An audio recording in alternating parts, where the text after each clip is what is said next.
श्री ईश्वर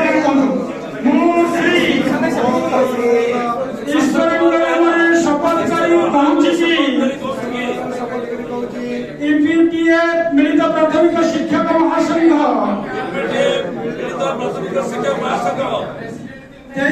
कार्य दायित्व सुचारू रूपे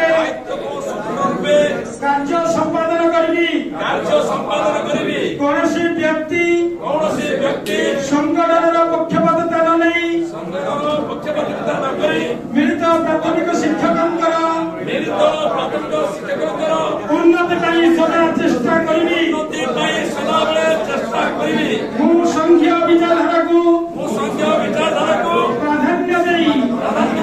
संघर कार्यपंथा अनुसार संघर गोपनीयता को बजाय रखी शिक्षक मान सम्मान और स्वाभिमान को